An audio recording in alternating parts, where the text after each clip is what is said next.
There we go. I'm not gonna do it. Well, it would have been either way. It would have been the same. I'm not gonna do it. I lied. There you go. It's in there in case we need it. Yeah, I lied. I wanted to do it really bad. You did clap really. And I'm glad you did. Because I feel like you wanted to. You feel like It you was really in my wanted heart, to. man. Like, Definitely. It always is. yeah, I'm gonna burp this episode because I've got Mountain Dew in me. Just what you needed.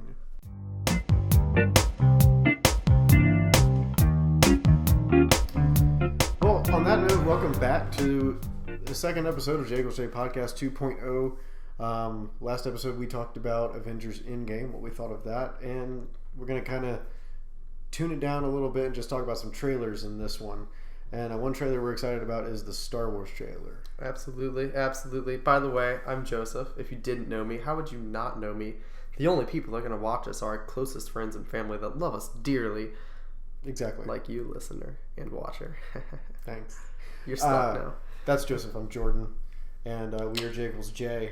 And do you know what J doesn't stand for? What? Star Wars. Because it doesn't start with an S. Yeah, it does start with an S. Okay.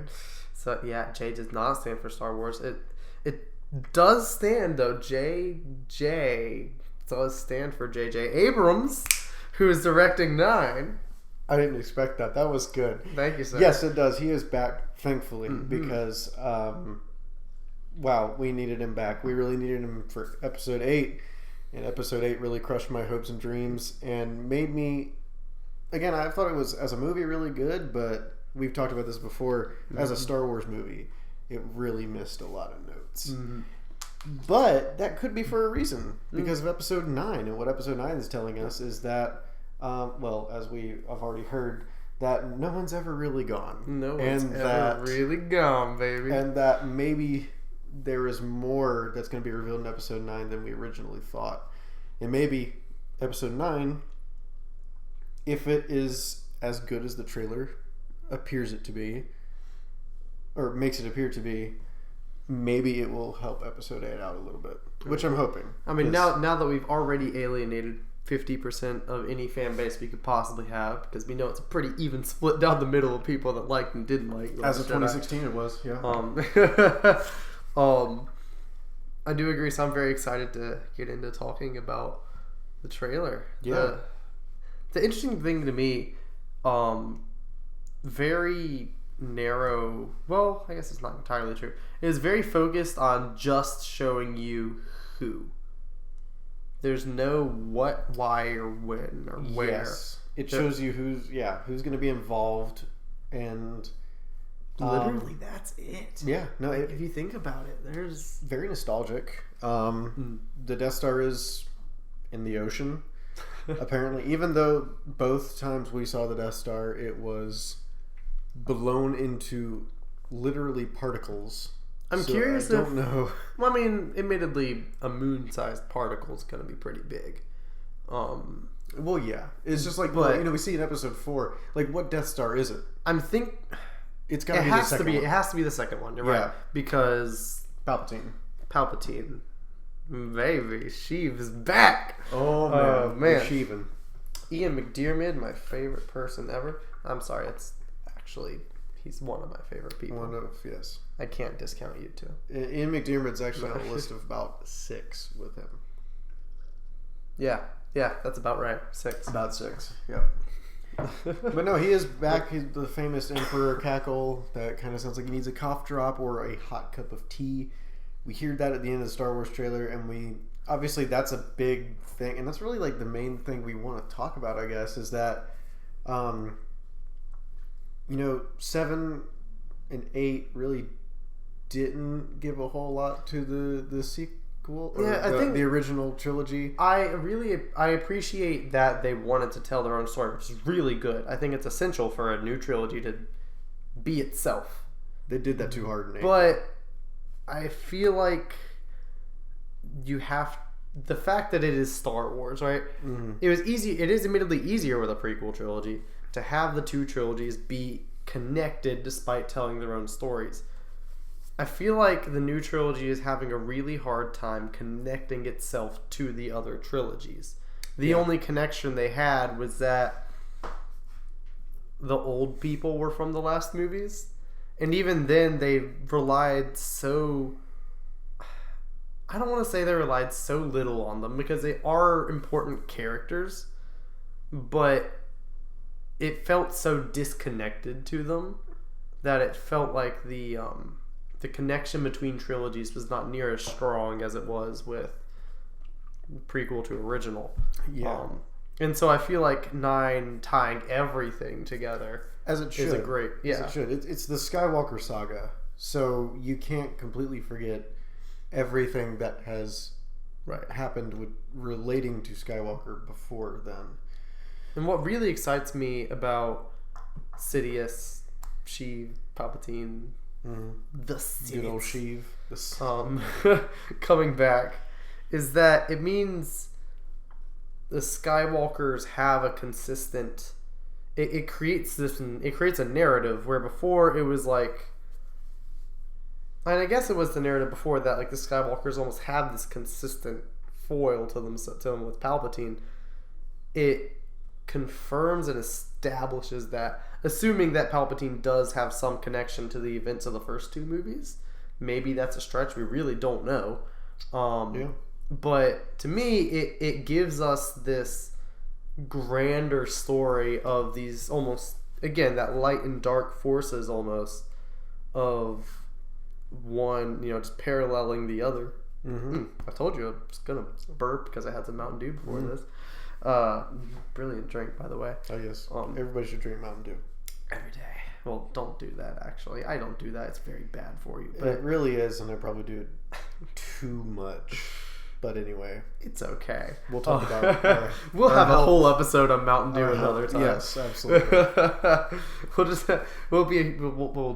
get like liters of them, and just the entire episode we'll just be drinking random different flavors. Dewcast. And just exactly. The Dewcast. We need a Dewcast. We do need a Dewcast. You heard it here first, folks. Dewcast coming up. Dewcast 2019. Confirmed. Amen. There we go. Okay. Anyways, Sheev Palpatine probably didn't drink Mountain Dew. He probably drank Space Dew or blue milk like Luke. The blue milk or that green milk. Yeah, blue, the greenish blue mixture of the green milk animal Luke frontal udder. We'll call it a frontal udder to not tell its nipples. It was definitely straight from the nipple. He milked a giant space hippo and drank its milk anyway. Well, let's be honest, there were some really good things that came from episode 8, and that is, I'm so happy that that happened, honestly. He kind of reminded me of like Bear Grylls, like survive, adapt, overcome.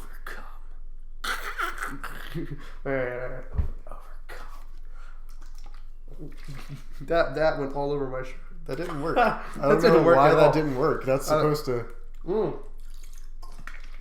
It's just not working. We're okay. Technical difficulties. I'm too big of a fan of cups to try that. Let's try that again, shall we? Splashes himself in the face. Mountain Dew all over me. I know one thing this trailer has done is... Go ahead. No, I was just going to say one thing this trailer has done is, like, I think pique interest and reawaken a fan base. Yeah.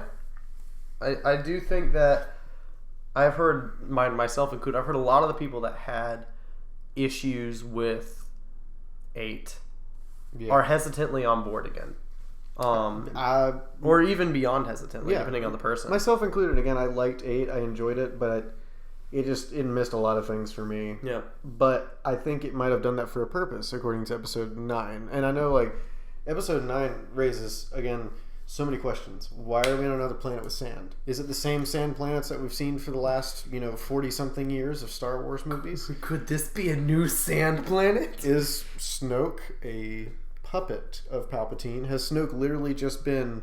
Is it the reason that they cut him in half and then showed his face on camera like that? Was that literally to just build up to episode 9? Was Snoke a failed clone of Palpatine, is a popular theory, and one that actually fits some old Star Wars lore of attempted clonings and all. Yeah, because Palpatine, with his master, practiced Sith alchemy. That's how Who was that master? Darth Plagueis the Wise. The Wise. Have you ever heard the tale of Darth Plagueis the Wise? It's not one the Jedi would tell you. No, it's not. I thought not. Oh, wow. I thought we were going to go on with it. I was playing it through my head and I was like, I'm ready. I could see the bubbles and hear like the yaw of the bubble show that was going on. Ironic. No, I decided to cut it off there. I didn't want to spend an entire... at this point, I should have just done the monologue, but it's cool. I think it'll probably work itself back in somewhere. Maybe when we have a green behind us, we can just like... True. Put the bubble show behind. That'll be like every episode of the J Equals J podcast. We'll just have the bubble show behind us. The bubble show. I think this is ideal. We'll unveil that at the same time we do the Dewcast, I think. Dewcast, yes. Dewcast and bubble show. You won't even be able to see half the Mountain Dew because it's all green screen. True, yes. You'll just be drinking the green screen. Clear liquid, yeah. Oh, man, this is perfect. Oh. But anyway. Yes, back to... Sith alchemy, yes, it's how... I guess... I don't know if it's canon. I guess it is canon, but that's how Anakin was created. That from is the definitely... Force. It was tampering from Palpatine and his master, tampering with the Force through a combination of using the Force with the dark side and then the science. Mm-hmm. And they were able to, I guess, spawn Anakin in the womb of some random woman in the middle of the universe on a sandy planet. Not an exact science, but you know. Not an exact science, but it was a random experiment that turned out to start a series of 9 movies. Turned out to be something that you would watch with great interest. Absolutely. So maybe that's what it is. Yeah, I hope... think that that Snoke is just a pawn, because that would help, because there was so much that everybody was questioning about Snoke, and we thought we were going to get those answers in episode 8, and we didn't. We didn't at all. I feel like, and so the main things that this trailer kind of helped solidify, I realized that my expectations for this movie, which I try not to have tons of expectations, because if you have a ton of expectations, no movie's going to fill them. You know what I mean? Yes. Other than, as we talked about last episode, Endgame fulfilled like all my expectations. I was really impressed. Well, that's Marvel and their genius too. On their big movies, there tend to be genius. I'll say that. Yeah. Yes. No, but anyways, yes. One of the expectations I have is that we get reason for just Snoke existing. I think because that was the biggest thing on Snoke's side of things, was that he had there's no impetus for his existence as a person. Like, the idea that Palpatine dies and then in 7 it like straight up, it pretty much say that he's like this or if not more powerful than him or something. It's insinuated. And I think they build it up so hard. Again, 7 builds him up. It's like, well, that was two of the main questions that came out of 7 were, who are Rey's parents? Which 8 was completely just like, oh yeah, they were really nobody, which I'm okay with. And I actually like that. Over time, I've become okay with that. But the biggest question, probably besides that, was, who is Snoke? And 8 did not address that. Snoke is somebody who, he was tall, gangly, deformed, and he got cut in half in the middle of his own throne room. So Snoke was Andy Serkis. Yes, basically. Andy Serkis in a mocap suit once again. Really love Andy Serkis. I'm a huge fan. You think he ever like accidentally goes to sleep in his mocap suit? Oh, all the time. Like, I mean, he just lives in it so much. Do you think he has dreams as King Kong or as Gollum or as Snoke? Do you think in his dream he's just still in the mocap suit, but he's doing all the things? He's Caesar from Planet of the Apes. He's Gollum. Like, he like sees himself on the tower as King Kong in this like green and white spotted thing, right? Holding this action figure. That's how we imagine Andy Serkis' dreams. Yes. I think that's the best way to imagine. Who knows? The best thing to do would probably be just to ask him. So if you know Andy Serkis, you should ask him how he dreams. Anyway. Yeah. Does he dream in color or in black and white?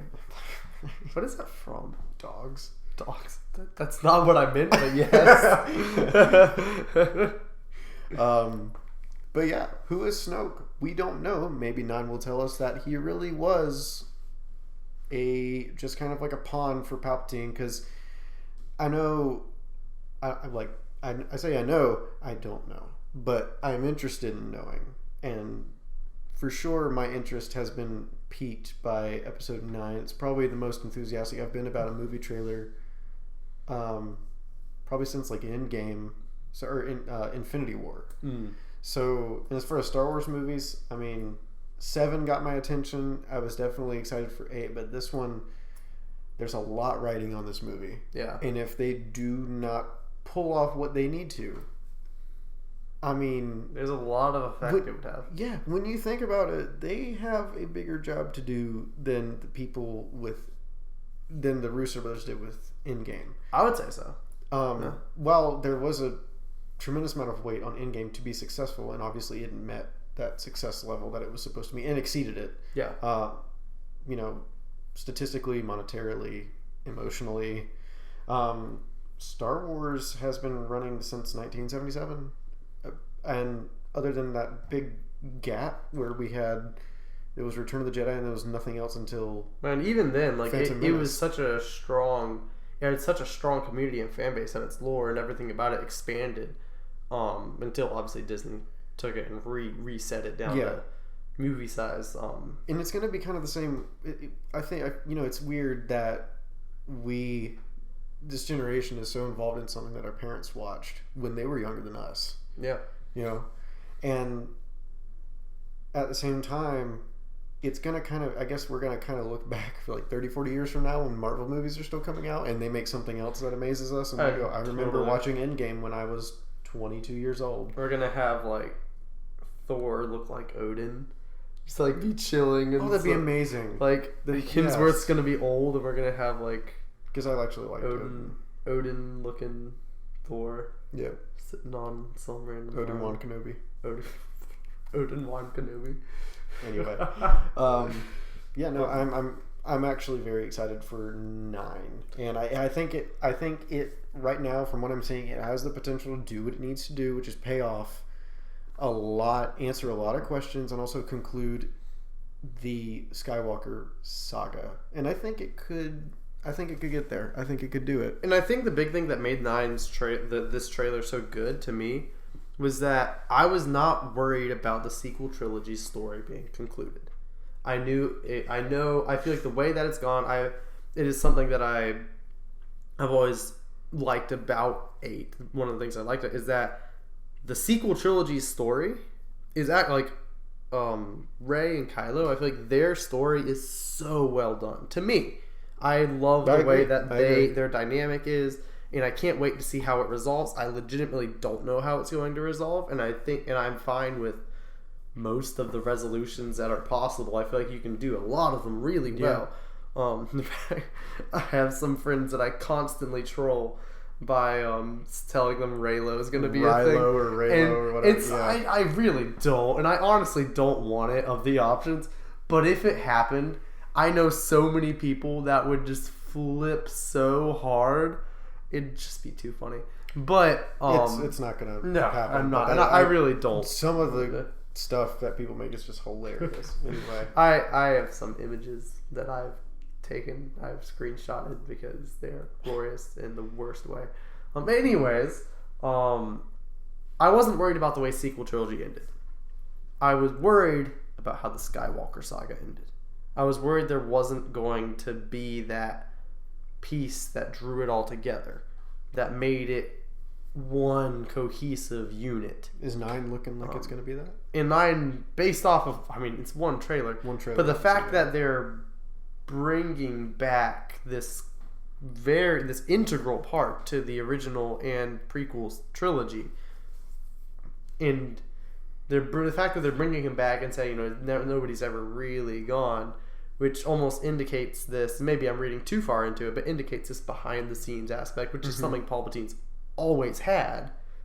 And I think if we really do see him be a puppet master of sorts, or at least have some connection to everything. Shout out to Metallica. Yeah. Or whatever the what's his face does. Oh man, lead singer. Yeah. But yes, if we really do see him be that, I think that just provides the series as a whole so much more. Yes. Than it ever could on its own. Yeah. Individually. And it's raised a whole lot of theories. I know one theory that I've read that I'm really interested in is that, because going into 8, during 8, there was an idea of, it was like, you know what, forget all of this light and dark kind of stuff. The Force is gray. It does not have a preference. Not always is the light side going to win. The dark side's going to win sometimes too. Balance. As all things should be. We mix and match around. We do. That was the knife that was on my finger. That was the knife, yeah. Hey, child. Child.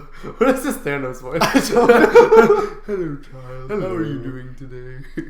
And you vitalized my favorite daughter, Gamora. I am inevitable.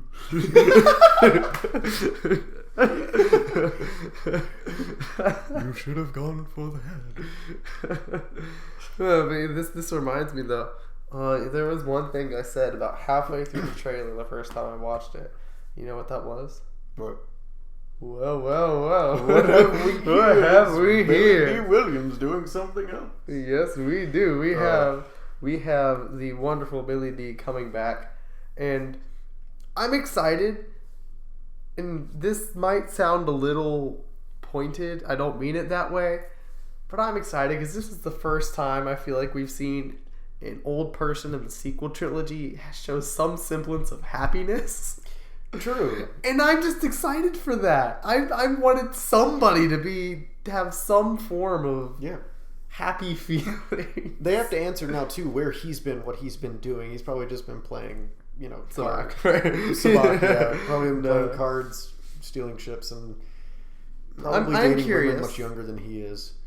I am very curious, but I'm overall just happy that we have him back, and it's not like the first thing we see of him is just like mourning everything, which I do think would be appropriate if he had some sort of scene like that. He's happy to be flying the Falcon again. But like the fact that we get this scene where he's like, my ship, we very clearly get that. Yeah.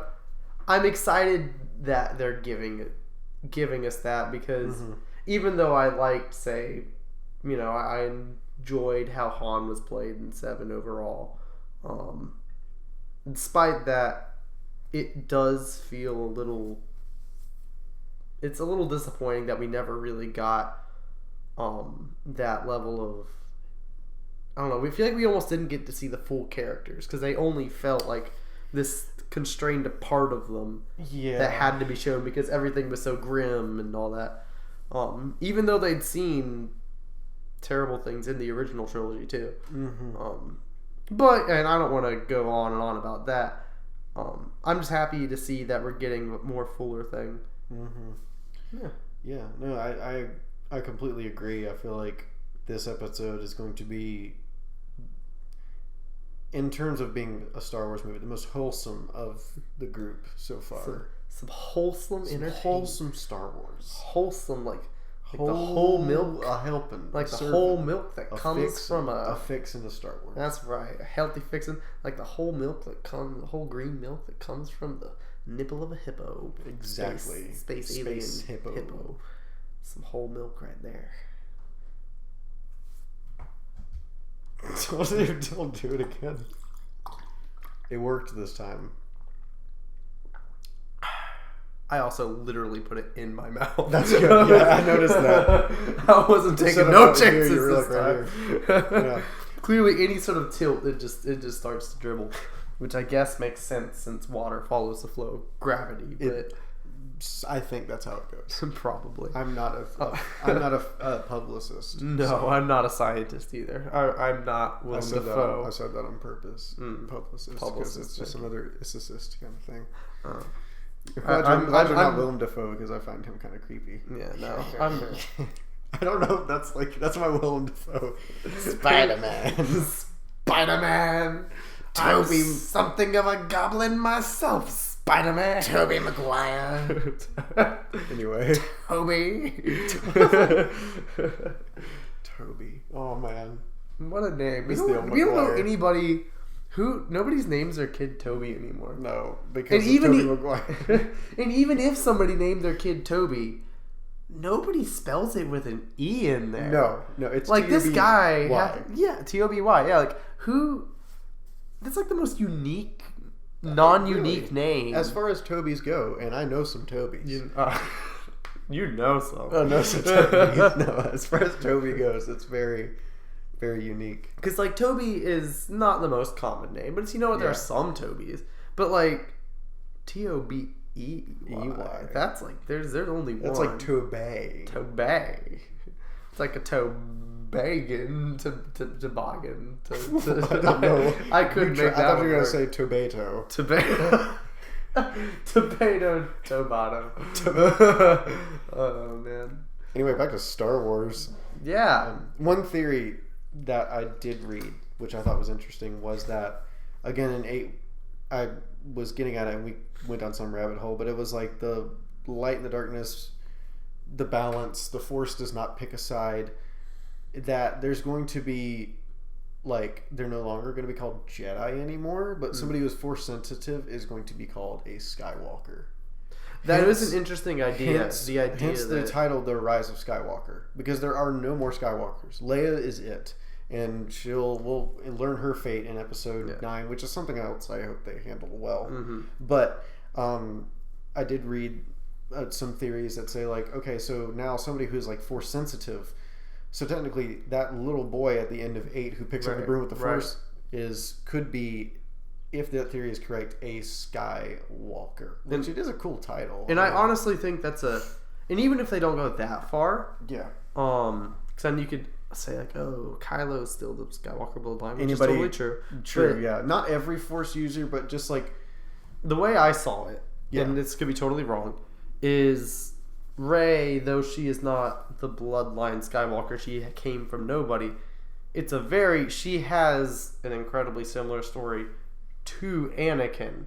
I always thought the idea, or to me, like looking at it more from this perspective, with 9 coming up, I see that she is a Skywalker, and that I personally think she was born the same way Anakin was born. So you think she does not have parents at all, and if she does, they're not like real parents. They are real parents. Don't ever get me wrong there. So you think she was a I think she came from the Force the same way Anakin came. An embodiment of the Force, or however you want to say Anakin was. However he was created. I think that she is the same kind of creation, which means, you know, you can take it really literally. You came from nobody. You're nothing. But I think it could take that and really roll with that, and also explain, again, like I said, Rise of Skywalker, the idea that Skywalker isn't a bloodline. Sometimes the Force just kind of chooses somebody. The Force chose. The Force, it chose Shmi, and then Shmi had Anakin, and Anakin, Shmi, myself, and I. No, Anakin was the embodiment of that Force, that balance, where we saw a lot of good and a lot of potential for good, and we saw a lot of bad. But the good ended up prevailing at the end of the day. But there was still a balance. There was he was not like all light. He was not all dark. He was in between, and he just happened to follow a bath. A lava bath. Am I right?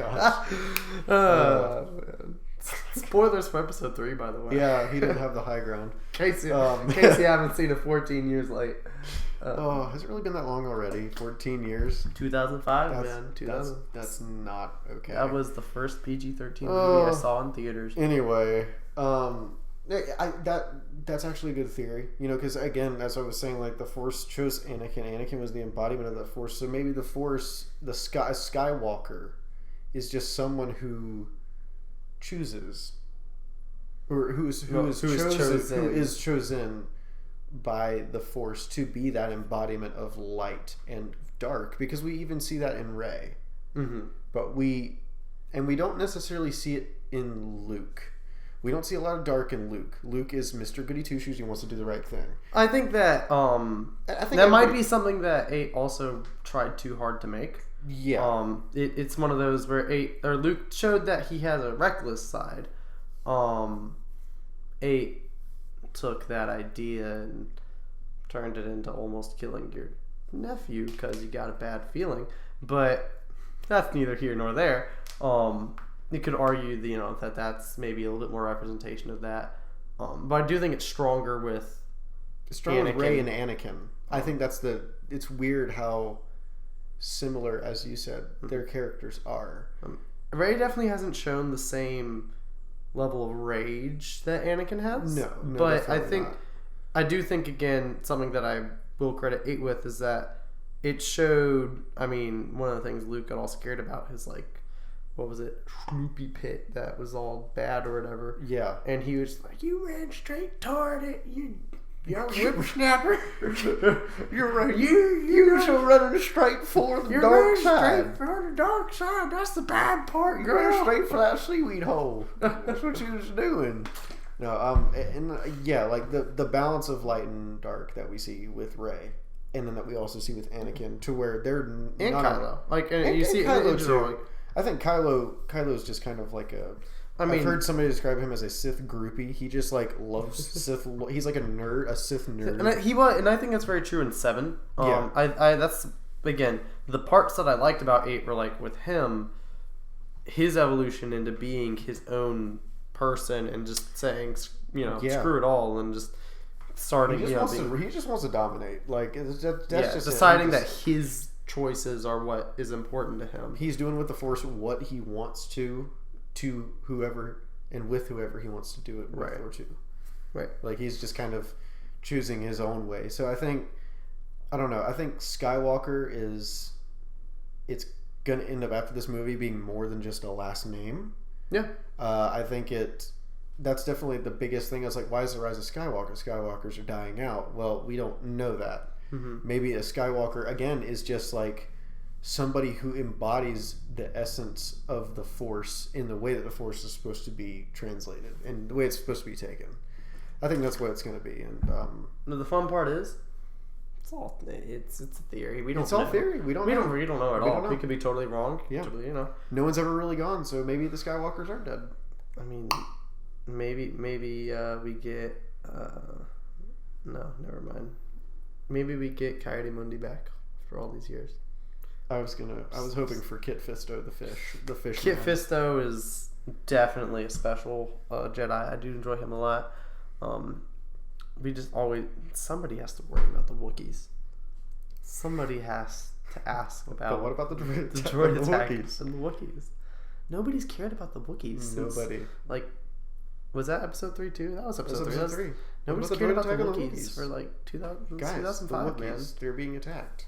The only other person that's cared about a Wookiee is Han Solo, and he's dead too.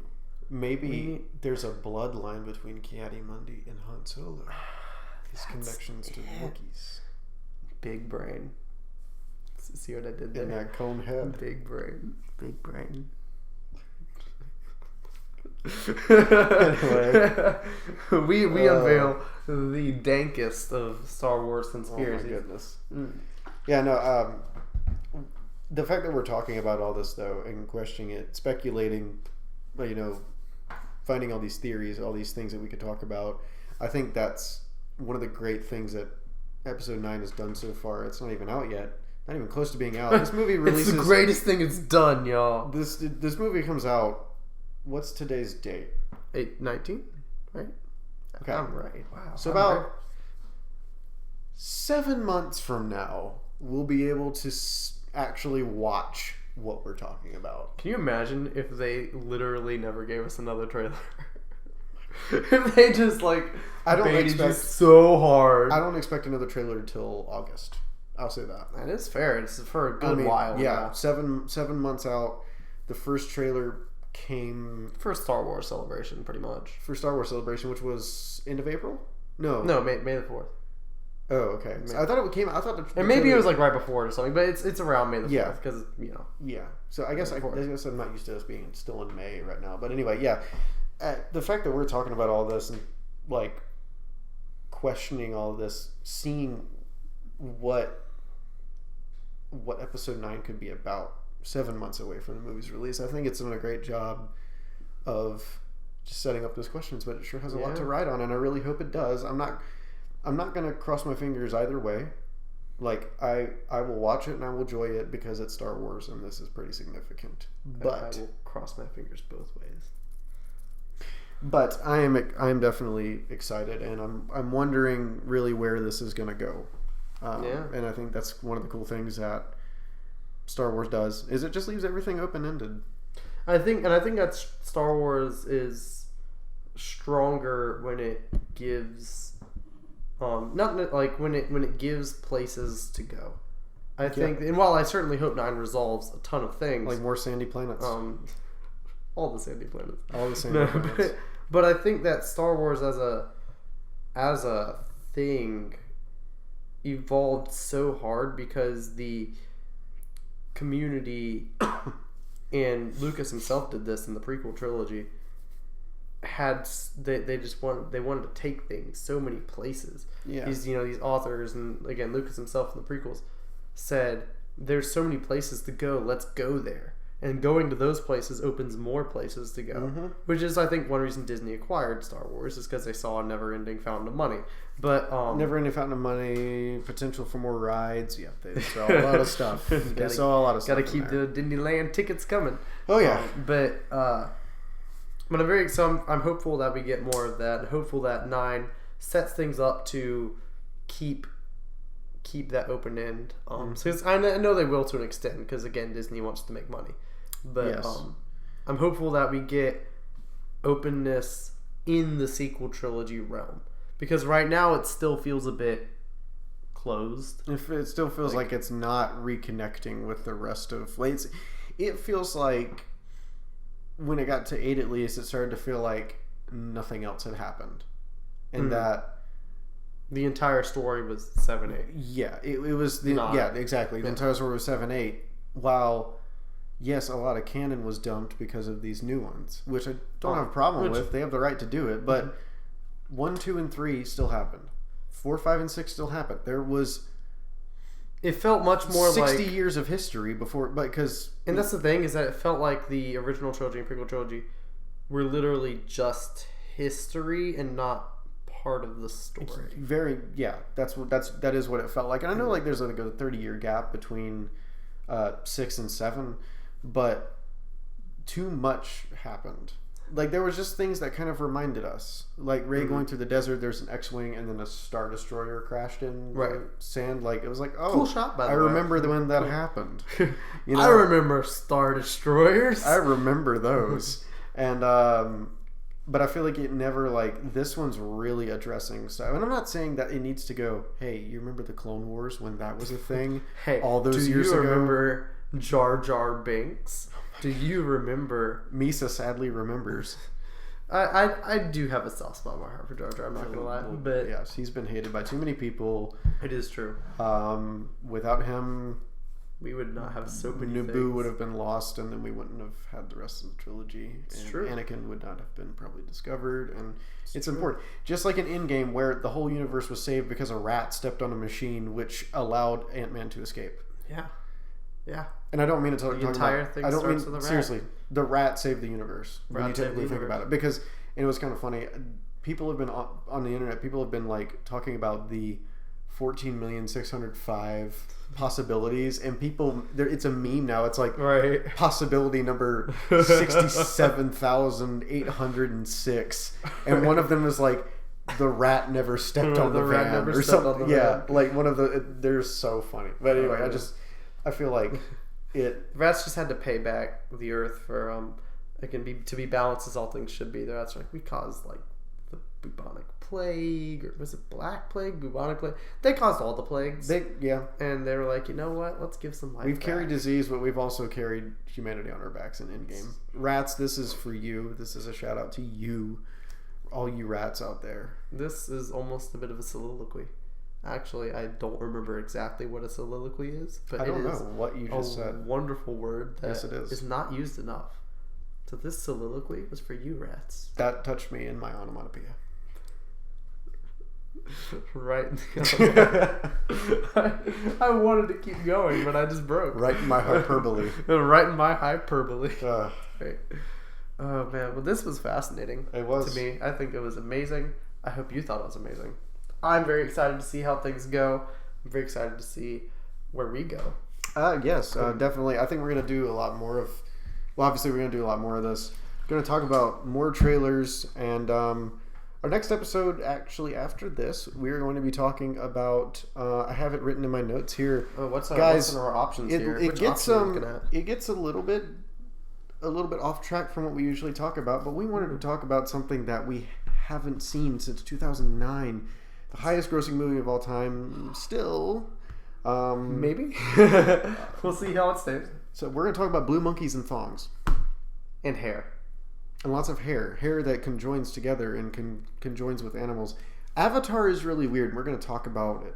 Because apparently James Cameron has 5 more... Sorry, well, after the first one in 2009, because it's been 10 years and they just haven't apparently done anything in between then. They still have Avatar 2, 3, 4, and 5 planned. I don't know if that's still a thing, but Avatar 2 is in the works. Yeah, that's supposed to actually be in the works this time. So we're going to talk about that. We're going to talk about if thoughts on that. Still relevant and why anybody cares to this day, because I feel like for Avatar to be relevant again, Disney World had to literally remake Pandora in their park. And yes, the ride is really cool. I've never ridden it myself, but I've seen the footage of it and it looks really cool. But seriously, who still cares about Avatar and why... First of all, I really hope Endgame I beats thought this the out. sentence just needed to end there. Just who still cares about Avatar? Okay, so we're gonna end it there. Why? Who still cares about and Avatar? Why? Yeah, we're gonna talk about who still cares about Avatar and what they're actually doing. Apparently, James Cameron is using footage from the Marianas Trench. So nice. Even though we don't really get any ocean action in Avatar, they're literally just in the top of trees and floating mountains. I mean, there's probably oceans there too. Well, yeah, I mean, yeah, there's ocean stuff, but it's just like why foresty. You got to use the Marianas Trench if you're gonna like do some shots about Avatar's underwater. What if the Sandy Planet 9 is Avatar before it's evolved? It's the origins of Avatar, and this is the connection. We see 9 Sandy Planet becomes Pandora. Your move, Jake Sully. Yeah. This is where we see the Game of Thrones people that are coming in, or like Rian Johnson will create their Star Wars trilogy. It's actually all about 9 Sandy Planet becoming Pandora. Is he writing his own? I thought he was making his own trilogy. Ryan's making his own trilogy. And then the Game of Thrones people are making their own. Yeah, people are making trilogies. In Star Wars, I guess you can just like call Disney and be like, "I want to make a Star Wars movie," and they're like, "Here's $1 billion, go for it." Exactly. I guess that's what they do. That's basically how I imagine these conversations go. Yep. And honestly, again, I've said a lot of bad things about 8.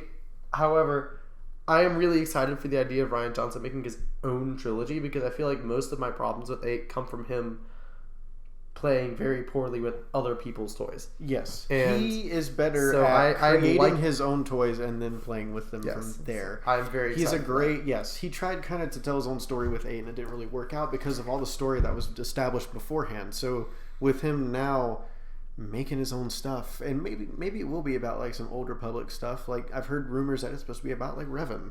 I would love to see that, yes. Because there's plenty about him. But I'm excited for where it's going to go. Just hope 9 does what it says in its trailer that it's going to do. It seems like it might be wanting to do. If you're going to have Palpatine laugh in the first trailer, I want a lot of Palpatine.